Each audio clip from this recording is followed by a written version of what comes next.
So guys, आज हम लेके आए हैं आपके लिए जो कम्पिटेटिव एग्जाम एसएससी बैंक, जिसमें भी आपकी इंग्लिश आती है, जिस भी कम्पिटेटिव एग्जाम में टेट सुपर टेट जिसमें भी इंग्लिश आती है, आप उसके लिए ये क्लास देख सकते हैं। कोई प्रॉब्लम नहीं है। आज हम कम्पिटेटिव एग्जाम के लिए क्लास स्टार्ट करते हैं और बहुत अच्छे से सारे टॉपिक कवर करेंगे।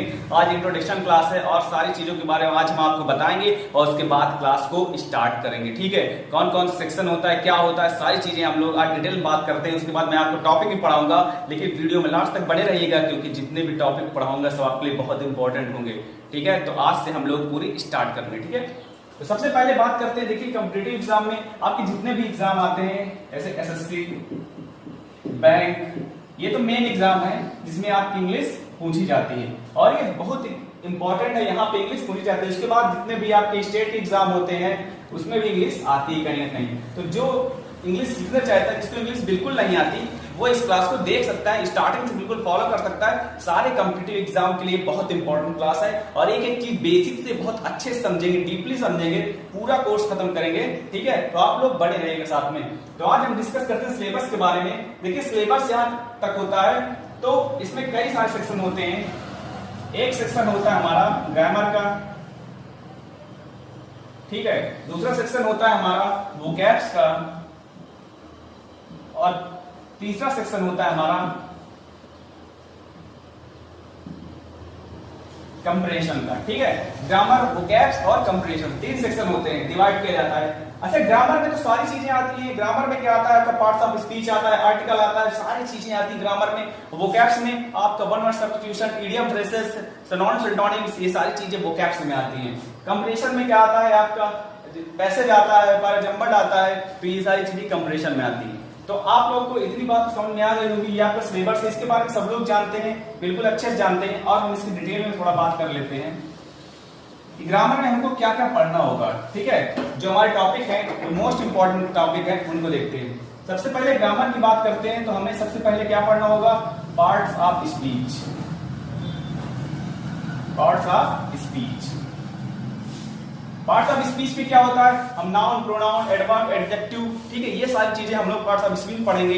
उसके बाद हमारा जो नेक्स्ट टॉपिक आएगा टाइम एंड टेंस।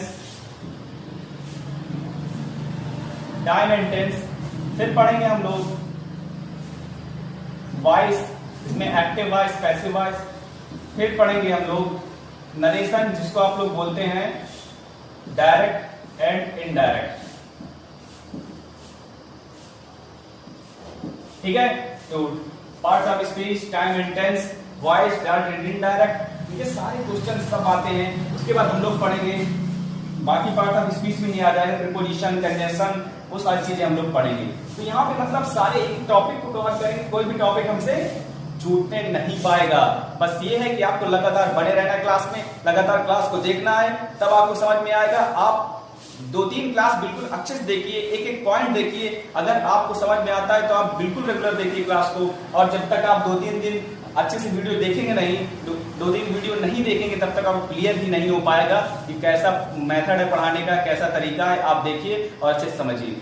ठीक है, तो हम लोग चलो स्टार्ट करते हैं। देखिए, ये तो हमारी इंट्रोडक्शन क्लास थी और इसके अलावा अगर आपको कोई प्रॉब्लम हो, आप कमेंट बॉक्स में लिख सकते हैं कि क्या आपको कोई दिक्कत आ रही है, कैसे दिक्कत आ रही है। हम सारे सेक्शन आपको करवाएंगे। वोकैब्स भी याद करने के ट्रिक के साथ हम लोग वोकैब्स का भी सेशन लाएंगे। ठीक है, तो सारी चीजें कवर कराएंगे, उसके लिए कोई टेंशन मत लीजिए। बस तो हम लोग स्टार्ट करते हैं। आज का जो हमारा टॉपिक है, आज जो हम पढ़ेंगे, बहुत इंपॉर्टेंट टॉपिक, हर जगह पूछा जाता है, बहुत बच्चे कंफ्यूज हो जाते हैं क्या होता है, कैसे होता है। आज का जो मोस्ट इंपॉर्टेंट टॉपिक है वो क्या पढ़ेंगे हम लोग? आर्टिकल। क्या पढ़ेंगे? आर्टिकल। ठीक है, हम लोग क्या पढ़ेंगे आज? आर्टिकल। अच्छा, आर्टिकल बहुत इंपॉर्टेंट टॉपिक है, सब लोग कहते हैं, तो हम आज इसको देख भी लेते हैं। और ये हर कॉम्पिटिटिव एग्जाम में इसके क्वेश्चन जरूर आते हैं, तो इसको हम लोग देखेंगे आर्टिकल को। आर्टिकल 2 प्रकार का होता है। कितने प्रकार का होता है? 2 प्रकार का होता है। ठीक है, पहला होता है डेफिनिट आर्टिकल। कौन सा? डेफिनिट। और दूसरा होता है इनडेफिनिट आर्टिकल। ठीक है, पहला होता है डेफिनिट, दूसरा होता है इंडेफिनिट। अगर आपको देखिए क्लास पसंद आ रही है तो आप नोट्स भी बनाते रहिए साथ में। मैं बिल्कुल अच्छे से फिगर बना के आपको समझाता रहूंगा अच्छे से। देखिए मैंने पहले ही बताया कि ग्रामर में कोई रूल नहीं होता, फैक्ट और कॉन्सेप्ट के साथ में ग्रामर पढ़ाऊंगा और अच्छी ट्रिक के साथ आपको सिखाने की कोशिश करूंगा ताकि आप बहुत अच्छे से सीख सकें और एक से एक कॉन्सेप्ट आपको क्लियर करवाता रहूं। और उसके लिए मैंने बहुत ज्यादा प्रयास किए, बहुत ज्यादा मेहनत की है और उसके लिए मैं खुद एक कंप्यूटर हूं, तो इसलिए आपको अच्छे से तैयारी में करवाने की कोशिश कर रहा हूं। ठीक है, तो आप लोग देखिए आर्टिकल क्या होता है, डेफिनेट आर्टिकल और इनडेफिनेट आर्टिकल। अब डेफिनेट की आर्टिकल की बात आती है, अब आप पूछिए सर डेफिनेट आर्टिकल में क्या क्या होता है। तो डेफिनेट आर्टिकल की बात करें तो इसमें होता है द। क्या होता है?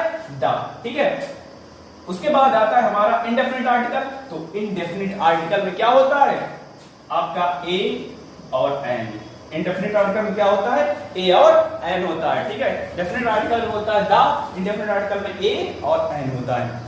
तो सबसे पहले हम बात करते हैं किसकी, हम लोग किसकी बात करेंगे, हम लोग बात करेंगे इनडेफिनेट आर्टिकल की, यानी ए एन की बात करेंगे। ठीक है, तो देखते हैं सबसे पहले हम लोग इनडेफिनेट आर्टिकल की बात करते हैं। तो इनडेफिनेट आर्टिकल बात कर लेते हैं। इनडेफिनेट आर्टिकल में क्या आता है आपका? ए और एन आता है। तो हम लोग अब ए और एन की बात करेंगे कि ए एन में क्या होता है। तो ए और एन, ठीक है। अब देखिए क्या हुआ कि हम लोग बचपन से पढ़ते आ रहे हैं कि हमें पता है कि हमारे अल्फाबेट कितने होते हैं, 26 होते हैं, सबको पता है। 26 में ये पता है कि जो हमारे वावेल होते हैं, वावेल कितने होते हैं, ठीक है, वावेल कितने होते हैं? 5 होते हैं, ए आई ई ओ यू। ठीक है, ये हमारे वावेल्स होते हैं। बाकी क्या होते हैं? कॉन्सोनेंट होते हैं। ठीक है, बाकी क्या होते हैं? कॉन्सोनेंट होते हैं। तो हमें इतना बता दिया गया, इतना पढ़ा दिया गया कि ए कहां लगता है, एन कहां लगता है। जब ऐसी कंडीशन आती है तो सब लोगों ने यही कहा कि भाई जहां पे वावेल आ जाए तो इसके पहले हमें क्या लगा देना है? एन लगा देना है। जहां कॉन्सोनेंट दिख जाए वहां पे ए लगा देना है। ठीक है, सपोज दैट हमने ये कहा कि यहां पे लिखा है, यहां पे लिखा है ऑरेंज। क्या लिखा है? ऑरेंज। तो ये हमने देखा क्या लिखा है? ओ लिखा है, तो हमने यहां लगा दिया, क्या लगा दिया? एन। अच्छा, हमने यहां लिखा बॉय, तो बॉय क्या है? बी क्या है हमारा? कॉन्सोनेंट है, तो हमने क्या लगा दिया? यहां ए लगा दिया। ये कहानी हमको पता थी और ये ऐसा बोला भी ज्यादा था। ठीक है, उसके बाद नेक्स्ट हमारा हमने कहा ऑरेंज, तो हमने एच देखा, यहां पे क्या लगा दिया? ए लगा दिया। लेकिन ये कहानी आपकी गलत होती है। यहाँ पे ये रूल गलत होता है कि जहां पे वावेल होता है वहां पे एन लगाते हैं, जहां पे कॉन्सोनेंट होता है वहां पे ए लगाते हैं। ये रूल कॉम्पिटिटिव लेवल में और आगे चल के जितने भी आपके बड़े लेवल हैं वहां पे इस रूल को गलत कर दिया जाता है और उसके अकॉर्डिंग ये सेंटेंस भी गलत हो जाता है। ये आपका जो वर्ड है ये गलत है और यहाँ पे ए नहीं लगेगा। ठीक है, तो आपको पता चल गया। देखिए हम लोग लेटेस्ट पढ़ रहे हैं, पहले क्या था, हम लोग जो पढ़ते थे बचपन में वो हमें कॉन्सेप्ट फैक्ट सिर्फ रटा दिया जाता था। ये होता है कॉन्सेंट, जब आपका वावेल आता है तो वहां पे एन लगा देते हैं, जब कॉन्सोनेंट आता है तो ए लगा देते हैं। वहां पे ये कहानी थी। लेकिन अब क्या हुआ, अब हम लोग बड़े लेवल पहुंच गए, कॉम्पिटिटिव लेवल पढ़ गए, एसएससी बैंक देने लगे, बड़े बड़े एग्जाम देने लगे, कॉम्पिटिटिव एग्जाम देने लगे, सीडीएस, एयरफोर्स, नेवी, एसएसआर, जितने भी आपके एग्जाम हैं ये सब के लिए इंपॉर्टेंट है। तो अब हम बात करते हैं कि इसके बाद क्या हुआ। ठीक है, तो ये यहाँ पे गलत हो गया, तो अब सही क्या है उसके बारे में हम चर्चा कर लेते हैं कि अब सही क्या है। तो देखते हैं, फिर आगे बढ़ते हैं। देखिए अब यहाँ पे क्या होता है, अब हम लोग एक चीज याद रखें, जब भी कभी हमें किसी में भी ए और एन आर्टिकल को देखना हो कि आर्टिकल क्या लगेगा, तो सबसे पहले उसका प्रोनाउंसिएशन निकालते हैं, यानी हिंदी में बोले तो उसका उच्चारण निकालते हैं और उच्चारण के बाद ही हम ये तय करेंगे कि वहां पे ए आएगा या एन आएगा। तो देखते हैं, अगर किसी का उच्चारण निकाला जाए और उसमें निकालने पे आ से आहा तक की साउंड आए, यानी हिंदी की बात कर रहा हूं, आ से आहा तक की साउंड आए तो वहां पे क्या लगेगा? एन लगेगा। ठीक है, आ से आहा तक की साउंड अगर आती है तो क्या लगेगा? एन लगेगा। लेकिन अगर वहीं पे का से क्या तक की साउंड आए तो वहां पे क्या लगेगा? ए लगेगा। बिल्कुल देसी भाषा में आप समझिए, इसमें कोई प्रॉब्लम नहीं होगी आपको, क्योंकि ऐसा कॉन्सेप्ट कोई आपको नहीं पढ़ाएगा, बिल्कुल फैक्ट। ठीक है, तो यहाँ पे क्या होगा, आ से आहा तक की बात की जाए तो एन आएगा और का से क्या तक की बात की जाए तो ए आएगा। अब आपके मन में कंफ्यूजन होगी कि ये कैसे आएगा, तो उसको मैं आपको इंप्लीमेंट करके दिखाऊंगा, एग्जांपल के थ्रू सब कुछ दिखाऊंगा। ठीक है, थोड़ा इंतजार कीजिए, दिखाता हूं। ठीक है। तो यहाँ पे क्या है आपका आ से आहा तक आएगा तो एन, लेकिन कहाँ आएगा, प्रोनाउंसिएशन में आएगा, उच्चारण में आएगा, तब की ये कहानी है। तो देखते हैं फिर, जैसे हमने लिखा यूनिक, हमने क्या लिखा, यूनिक, ठीक है, हमने लिखा यूनिक। अब बच्चों यूनिक जब लिखा हमने, तो हमारे पिछले जो हमने छोटी कक्षाओं में पढ़ा था उसके अकॉर्डिंग तो यहाँ पे क्या आया, वावेल आया, यू क्या है, वावेल आया, तो उसके अकॉर्डिंग तो एन लगना चाहिए। लेकिन हमने अभी नया कॉन्सेप्ट पढ़ लिया कि हमें पहले प्रोनाउंसिएशन निकालना है, यानी उच्चारण निकालना है। तो इसको कैसे लिखते, यूनिक अगर बोलते हैं तो कैसे लिखते हैं, यूनिक, ऐसे लिखते हैं, यूनिक, ऐसे लिखते हैं। तो यहाँ क्या आया, या आया, या, इसका क्या आ रहा, या आ रहा, पहले में क्या आ रहा, या आ रहा, यानी या, यानी किस कैटेगरी में आएगा, यहाँ का से ज्ञा तक में या मिलता है हमको, तो हम यहाँ क्या लगा देंगे, ए यूनिक, क्या हो जाएगा, ए यूनिक, ठीक है। कॉन्सेप्ट और बताता हूं, और एग्जांपल लेते हैं। जैसे हमने कहा ऑनेस्ट, क्या कहा, ऑनेस्ट। अच्छा कुछ लोग इसको हॉनेस्ट पढ़ते होंगे। एक चीज आप और मान लीजिए कि इंग्लिश की बात जहां पे आती है वहां पे सबसे इंपॉर्टेंट होता है प्रोनाउंसिएशन, उच्चारण बहुत इंपॉर्टेंट होता है। अगर उच्चारण आपको नहीं आता तो आप याद रखिए कि आप आर्टिकल में गलतियां करेंगे, डेफिनेटली करेंगे, ठीक है। तो इसलिए आप उच्चारण को सही से करना सीख लीजिए, प्रोनाउंसिएशन सही करना सीख लीजिए, तभी आपको आर्टिकल में आप गलती नहीं करेंगे, ठीक है। तो देखते हैं, सबसे पहले आपने लिखा ऑनेस्ट, ठीक है, ये ऑनेस्ट नहीं है, क्या है, ऑनेस्ट है। अब इसको जब लिखेंगे तो कैसे लिखेंगे, ऑनेस्ट, ये लिखेंगे ऑनेस्ट, ऐसे लिखते हैं ऑनेस्ट। तो अब इसमें क्या आया, आया, क्या आया, आया, और आ कहां पे है, यहाँ पे आ से आ तक के लिए क्या लगाते हैं, आयन लगाते हैं। तो क्या लग जाएगा इसमें, एन ऑनेस्ट, ठीक है, क्या लग जाएगा, एन ऑनेस्ट, ठीक है, ये समझ में आया। और हम लोग एग्जांपल देखते हैं। जैसे हमने कहा क्या लिखा है, आवर, क्या लिखा है, आवर, और कुछ लोग क्या पढ़ते हैं, आवर पढ़ते हैं। आवर नहीं होता, ये क्या होता है, आवर होता है। और जब इसको हम लोग क्या पढ़ेंगे, आवर, तो आवर जब पढ़ेंगे तो ऐसे आएगा, तो यहाँ पे क्या लगेगा, एन लगेगा, ठीक है। उसके बाद और एग्जांपल हम लोग कुछ भी देख सकते हैं। हाँ, जैसे हमने कहा अम्ब्रेला, ठीक है, हमने क्या कहा, अम्ब्रेला, ठीक है, हमने क्या कहा, अम्ब्रेला। अब अम्ब्रेला में क्या है, हम लोग ऐसे जब लिखेंगे अम्ब्रेला कैसे लिखेंगे, अम्ब्रेला, ठीक है। तो क्या आ रहा, आ का साउंड आ रहा, तो क्या लगेगा, एन लगेगा, ठीक है। तो आपको यहां तक क्लियर हो गया होगा ना। और हम देखते हैं, जैसे हमने कहा बॉय, क्या कहा, बॉय, तो क्या आ रहा, बॉय, ऐसे आ रहा बॉय, तो क्या आ गया, ए बॉय, ठीक है। तो आप इतना समझ में आपको आ गया। तो अब आप साउंड और प्रोनाउंसिएशन के जरिए आप ए और एन के बारे में पता कर सकते हैं, कैसे होगा, क्या होगा, सारी चीजें आप जान सकते हैं, ठीक है। तो यहां तक क्लियर सबको। उसके बाद हम लोग आगे चलते हैं। ये था इंडेफिनिट आर्टिकल जिसकी हमने बात की, जो था ए और एन, ठीक है। इसका क्वेश्चन भी हम आपको बनाएंगे, ठीक है, ए और एन। उसके बाद हम लोग चलते हैं नेक्स्ट, हमारा क्या है, डेफिनिट आर्टिकल। डेफिनिट आर्टिकल में हमने बताया था, डेफिनिट आर्टिकल में क्या आता है, दा आता है, क्या आता है, दा आता है, ठीक है। अब दा की बात करते हैं तो दा को देखो हम एक सिंपल वे में समझाएंगे, बिल्कुल सिंपल लैंग्वेज में समझाएंगे और अच्छे से देखते हैं हम। अब इसमें दा की दो क्वालिटी होती है।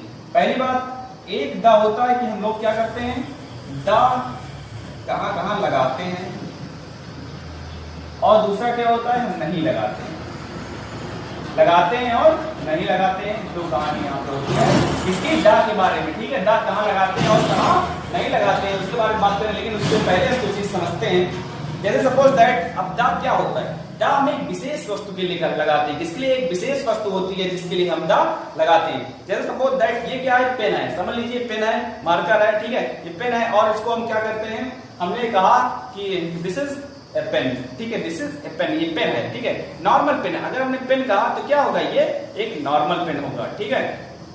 उसके बाद अगर हमने इसको कह दिया द पेन, इसको क्या कह दिया, द पेन, ये पेन है, इसको हमने कह दिया द पेन। तो द पेन मतलब क्या होगा, ये एक विशेष पेन है, ठीक है। या तो ये बहुत महंगा पेन होगा, 10-20 हजार का पेन होगा, ठीक है, क्योंकि कॉमन पेन से ये अलग पेन है। फर्स्ट कंडीशन ये होगी। ठीक है। और सेकंड कंडीशन ये होगी या तो इस पेन को मुझे किसी ने गिफ्ट दिया होगा, तब मैंने इसे कहा द पेन, ठीक है।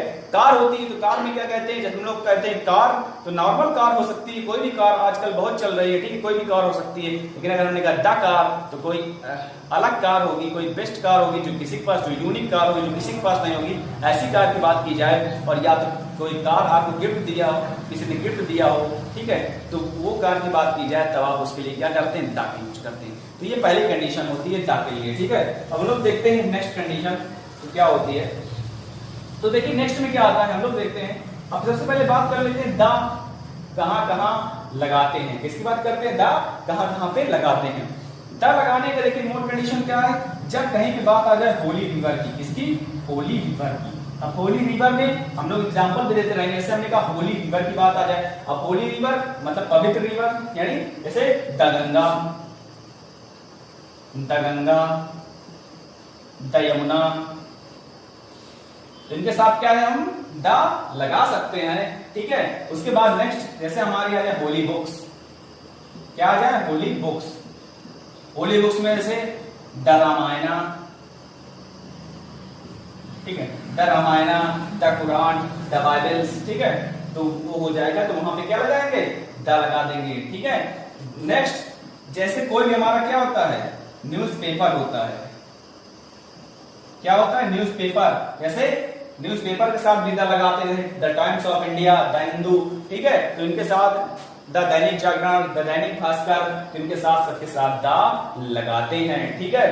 उसके बाद जितने भी हमारे आते हैं सी आते हैं, यानी ठीक है, सागर आते हैं, उनके साथ भी द लगाते हैं।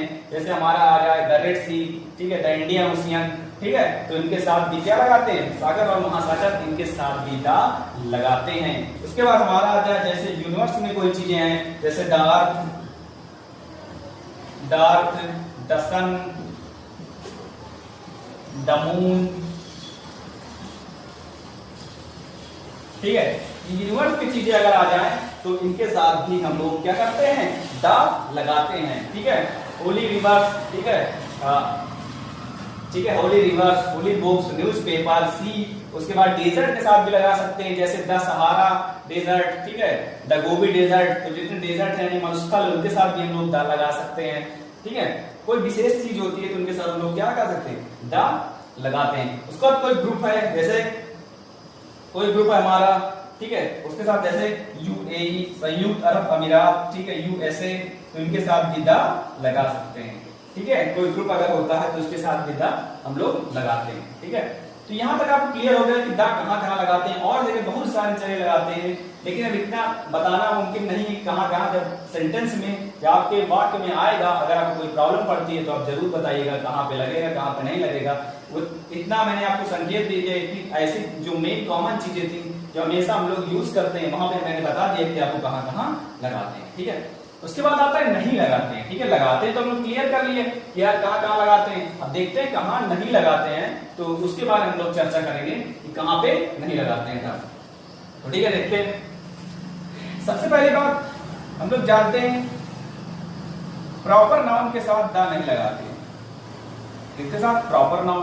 अब आप कहेंगे सर प्रॉपर नाउन क्या, प्रॉपर नाउन हमने तो नाउन आपने पढ़ा नहीं, तो पढ़ाएंगे तब समझ में आएगा। लेकिन अभी हम बता दें प्रॉपर नाउन मतलब किसी का नाम, जैसे हमने कह दिया मोहन, सोहन, रोहन, कुछ भी कह दिया, ठीक है, मोहन, सोहन, गीता, ठीक है, इनके साथ क्या है, दा नहीं लगाएंगे, क्योंकि ये क्या है, प्रॉपर नाउन है और इनके साथ कभी दा नहीं लगाएंगे। नंबर सेकंड, किसी भी सिटी के साथ दा नहीं लगाएंगे, ठीक है।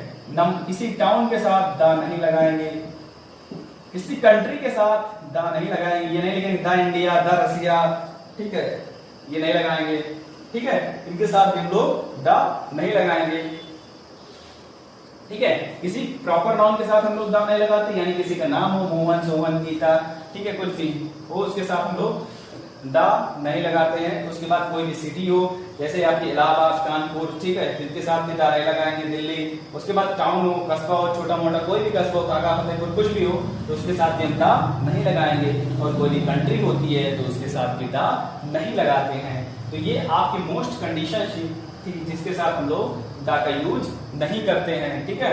तो ये आपने आज हम आपको शॉर्ट टॉपिक पढ़ाए। क्या है? आर्टिकल, जो बहुत इंपॉर्टेंट टॉपिक है और जो हर जगह आता है और इतना इंपॉर्टेंट है कि आप समझ नहीं सकते इसकी वैल्यू को, जो हर जगह बहुत इंपॉर्टेंट लगता है। ठीक है, तो गाइस मुझे लगता है आपको बहुत अच्छे से ये टॉपिक समझ में आ गया होगा। और अगर नहीं समझ में आया है, इससे रिलेटेड कोई भी प्रॉब्लम होती है तो आप कमेंट बॉक्स में क्लिक कर सकते हैं, कमेंट कर सकते हैं और पूछ सकते हैं कि सर मुझे इस टॉपिक में प्रॉब्लम है, हम इसके क्वेश्चन भी करवाएंगे। अभी हमारे पास वो सारी सुविधाएं नहीं है कि हम इसके क्वेश्चन लगा सकें, लेकिन फिर भी मैं ट्राई करूंगा कि आपको क्वेश्चन लिख के कराऊं, इसकी प्रैक्टिस करवाऊं, तो उसके लिए मैं कोशिश करूंगा आपके लिए। ठीक है, तो ये टॉपिक आपको समझ में आ गया होगा। और इससे रिलेटेड जितने भी आप कॉम्पिटिटिव में, कंपटीशन में जितने भी आए हुए क्वेश्चन हैं एसएससी में, तो मैं सारे क्वेश्चन सीजीएल लेवल के मैं कराने की कोशिश करूंगा। जो एसएससी में आए हैं वो सारे क्वेश्चन मैं सोच रहा हूँ करा दूंगा किसी दिन।